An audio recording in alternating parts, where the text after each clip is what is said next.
Jewish people, already before the golden calf was created and they served it, they already wanted to. It already entered their minds. The will to serve another God.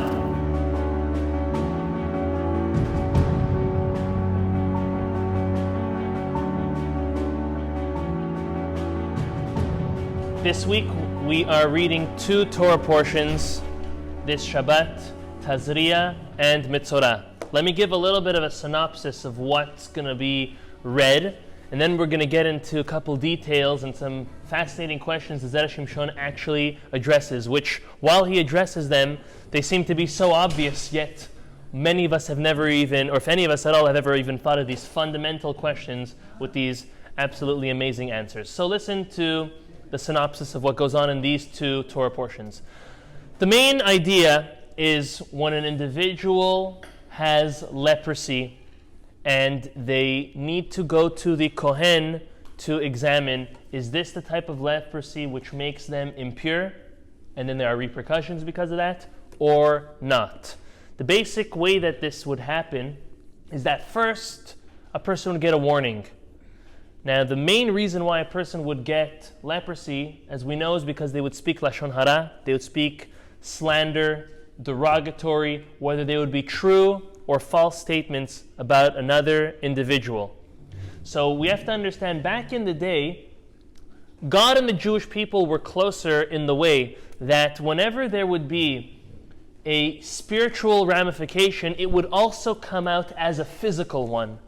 Meaning nowadays, we all have spoken lashon hara, and we did not have blotches and leprosy on our skin. So we kind of have a disassociation with this whole concept. However, in the time of the Mishkan, in the time of the Bet HaMikdash, the time of the temple, God and the Jewish people were closer in the way that when someone would do something that would be against the will of God, spiritually, physically, there would also be a ramification, such as, in this case, leprosy, blotches on a person's body. But that's not where it started. Listen to how interesting where it started was. It first started by a warning on an individual's house. I know we've all encountered in our lives mold, hopefully nothing recent, but mold is something that happens. There's all different types of colors of mold. There's black mold, there's white mold, there's green mold, there's orange mold, there's pink mold. There's many different types of molds, and there's dangerous ones and even more dangerous ones. That is all something physical. We know that that's caused by water damage. Yet in the time of the temple and the time of the Mishkan, a person would come to their house and they'd see these blotches which looked like leprosy on their house. And this would be the first step, the warning, to tell them, hey, you're speaking something which you shouldn't be speaking. You're speaking about someone else. It's negative. It's derogatory. They would bring the Kohen to come and examine it and take a look. Is this really tzarat? Is this really leprosy? Is it really God sending me a message or not? And if they didn't get that message, then on their clothes, they would get leprosy. And again, they'd have to show their clothes to the Kohen to see if that is really something which is impure or is it okay. Until finally it came on the individual's very own skin and their body. And at that point they had to again go to the Kohen and have the Kohen examine, is this something which is impure or pure? All this primarily because a person was speaking lashon hara, forbidden speech, slander, and derogatory statements about another fellow. The first question Zera Shimshon addresses is why, by the concept of leprosy, of this leper, does he have to go specifically to a Kohen?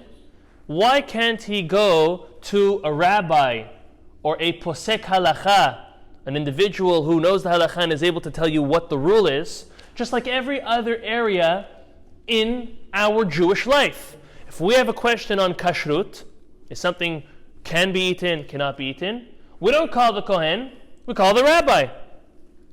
Are we allowed to do this on Shabbat? Are we not allowed to do this on Shabbat? When's the holiday? What am I allowed to do on the holiday? What am I not allowed to do? And every single aspect of law in our religion, it's always targeted towards the rabbi. Why specifically by leprosy, the Zera Shimshon asks, is the examination and the questions targeted and needed to be approached to a Kohen? The first and only instance that we have to go to a Kohen. So he gives two answers. The first answer he gives is based on the Talmud. The Talmud says that leprosy serves as an atonement. When a person receives leprosy, we know they're receiving it because they spoke prohibited speech. And the pain of the embarrassment, of the discomfort, of just having the leprosy all serves as an atonement for what they have done wrong. In the time of the temple, who was always approached when atonement needed to be done? A Kohen. A Kohen would be the one who was the helper at the temple to help service us with the sacrifices and any other service due in the temple. So the Zera Shimshon says it makes perfect sense that you have to go to the Kohen to help with this atonement process. He answers another answer. To me, this answer is even more fascinating.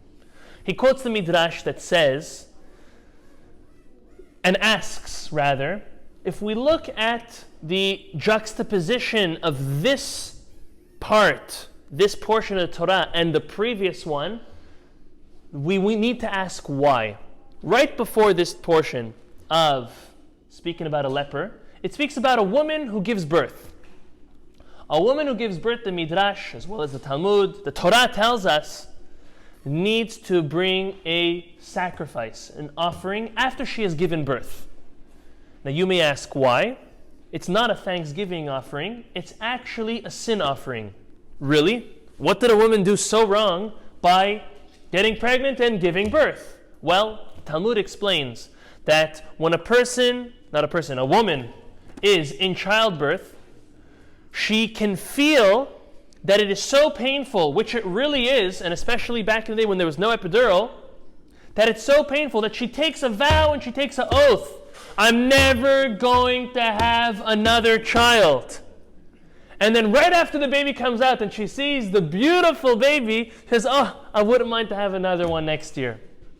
Because she took, so to say, an oath in vain, obviously she's regretting it, that she never wants to have another child, the Torah told a woman who gives birth to come and bring a sacrifice. Right after that portion is this portion of the leper, the individual who has leprosy. The Midrash asks, what's the relation? What's the reason for this juxtaposition? And the Midrash answers and says, if a woman that needed to bring this korban leda, this offering after giving birth, this childbirth offering, and she didn't, she was avoiding to come and go to the Kohen, there will be a situation where she will have to be forced to come to the Kohen because of something else that she might have been doing.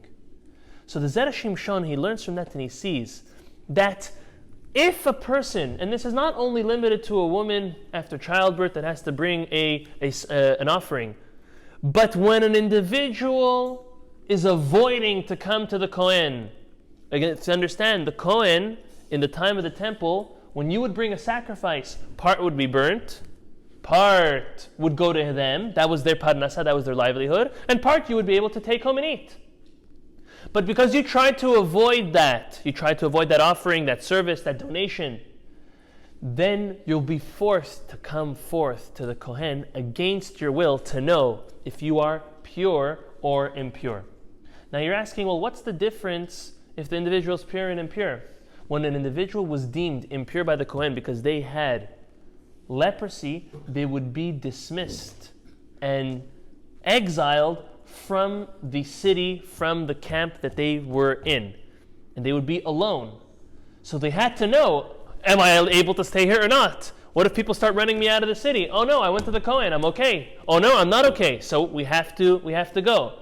So the Zera Shimshon says this is why this is the only area in halacha even that we need to turn to a kohen. The first reason he gave was because it's coming as an atonement, and kohen is always involved in aspects of atonement.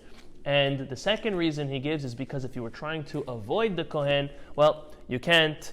Now you're going to be forced to go and see him. There's two lessons, similar lessons, I wanted to bring out from this portion of the Zera Shimshon. The first being that we should always try to be good people, and better yet, even good friends. Sometimes we do or don't invest in relationships because we think to ourselves, well, maybe there's something to get out of this one, or maybe there isn't. Oh, this relationship, there's what I have to gain, so let me give into it, let me invest in it. But with this other individual, there's not much for me to gain, so maybe not. We can never think like that. We always have to try as much as possible to be fair and to be giving and to be loving to all people with all different types of relationships. Because today it's one way, tomorrow it might be another way, and we don't do things for others because we're looking for reciprocation or for something back. But in the event that you will need something from someone and you turn them down last week, last month, last year, or last decade, when you'll need their help, you'll need them to be there for you, and you already dismissed them and turned them away once, they might not be there for you and you might be very needy of it. That's one concept. I think the second lesson I want to take out of this is much greater. Listen to this. In life we have a choice. And sometimes we don't have a choice. Well, Rabbi, we have free will. You do have free will, but there's some times where you don't have a choice. We all have the choice to eat healthy. We all have the choice to work out and to take care of our physical well-being. Many do, many don't, each to their own discretion. There comes a time in life where you don't have a choice anymore. You can't eat whatever you want to eat. You can't do whatever you want to do. You can't act the way you want to act because sometimes the body has been abused and is run down, whether it's at an elderly age or even less. If a person doesn't take care of themselves, they have the choice to, until it's too late. When it comes to spiritual realms, we all have a choice. As men, we have a choice to wake up and come to the synagogue and put on a talit and tefillin and to pray. We have choice to study Torah. We have a choice to give charity. We have a choice to be part of a community, to keep Shabbat, to not work on Shabbat. We have a choice in all aspects of our spiritual well-being. There comes a point, get ready for this, where we don't have a choice. And when is that? Well, I'll give you one example. I'm sure we could think of many others, but I'll give you one example. I have many individuals who come to me and they tell me, Rabbi, I am living in regret. I say, why? And I look at them and they're really sad. And they say, because when my father was alive, he always asked me to come with him to the synagogue. He always told me and invited me to the Shabbat table to partake in the Shabbat Seudot. And rarely did I ever take him up on it. Maybe on the high holidays, maybe once in a while. And the individual now finds that his parent, Lo Alenu, passes away. And they're not able to spend those cherishing moments with them anymore. And they're forced to come to the synagogue for Kaddish. They're forced to the cemetery for the funeral, for the memorial services. They're forced doing things that they don't want to really be doing, and they would rather be doing it with the individual when they were alive. So we as Jews, as human beings, can choose to do the right thing, whether it be physically and all the more so spiritually, voluntarily, or unfortunately, we could get and find ourselves in a position where we'll be forced to do it. You'll be forced not to work on Shabbat because you're going to have to be in the synagogue saying Kaddish. You'll be forced to come on a daily basis for prayer because you're going to have to say Kaddish. You'll be forced to bring all the family all together because that's what a family does when the tragedy happens. Why wait until we're forced to do it? Let's do it voluntarily, and let's do it while we enjoy doing it as a family, as a community, as Jewish people. We learned this from the Kohen. If you tried to avoid him when you could have came, you'll be forced later on to come.